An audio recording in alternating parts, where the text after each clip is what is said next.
শুরু করছি তখন আলহামদুলিল্লাহ মোটামুটি ভালো ছিল। এর পরবর্তীতে যত দিন যাচ্ছে দানাদারের দাম বাড়তেছে, আপনার এভরিথিং সব খরচই বেড়ে যাচ্ছে, কিন্তু ইনকাম নেই। এরপরে আপনার কিছু যে খাবারগুলো কিছু ওয়েস্টেজ হয়, এটা কি করা যায়, তখন থেকে শুরু করলাম যে কিছু গারল দিয়ে, এরপর দরপার দুম্বা যে আর সবচেয়ে বড় বিষয় হলো কি, আপনার ডেয়ারি ফার্মটায় টেনশনটা বেশি, রিস্কটা বেশি। আপনার সবসময় একটা না একটা সমস্যা থাকে, এই মেস্টাডিজ, এই হলো আপনার ক্যালসিয়াম শর্ট, একটা না একটা থাকেই। তো ওগুলাই হয় কি অনেক রিস্ক হয়ে যায়। আর আপনার ডুম্বা ডরপার এগুলা থেকে রিস্কটা কম, আপনার অ্যান্টিবায়োটিক ধারণ ক্ষমতা বেশি হয়, রোগবালাই কম। তারপর আপনি যা দিবেন তাই খাবে, ওয়েস্টেজ খাবার দিয়ে আপনি চালাইতে পারবেন। আচ্ছা, এখন এই মুহূর্তে আপনি যে সবসময় তো আমরা একটা ধামাকা থাকে, যে আজকে কি ধামাকা নিয়ে আসছেন একটু যদি বলেন। আসলে কি আমার কিছু আপনার দুম্বা আছে, তুর্কি দুম্বা, যারা যারা অনেক ছোট খামারি আছে, যারা আপনার গারল পালন করতেছে, কিন্তু অনেকেই বলে যে ভাই আমাদের অনেক লস হয়, আমরা পুষাইতে পারি না। আমাকে অনেকেই ফোন দিয়েছে।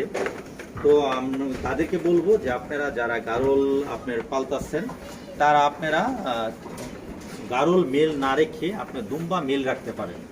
সেইখান থেকে যদি দুম্বা দিয়ে ক্রস বিট করায়, তাহলে আপনার বাচ্চাগুলো হৃষ্টপুষ্ট হবে, সাইজ অনেক বড় হবে, প্রাইজিংয়ে বেশি হবে। একটা গারলের বাচ্চা বিক্রি করলে 8 থেকে 10 হাজার টাকা বিক্রি করে, তখন দুম্বা দিয়ে ক্রস করলে এখানে থেকে আপনার প্রায় 20 থেকে 30 হাজার টাকা নর্মালি বিক্রি করতে পারবে।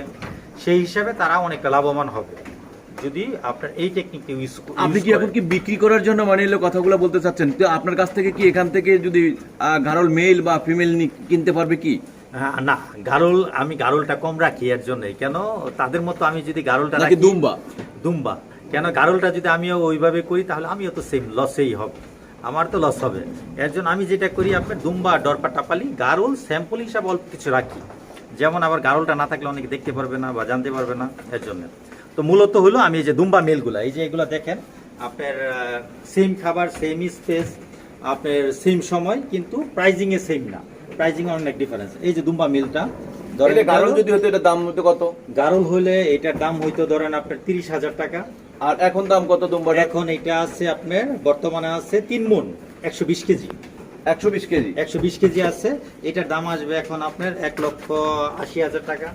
তার মানে খাবারও এক, সেম খাবার, সেম স্পেস, সেম সময়, কিন্তু প্রাইজিং এ সেম না। কোথায় হলো 30,000, কোথায় হলো 1,80,000, তাহলে প্রাইজিংটা অনেক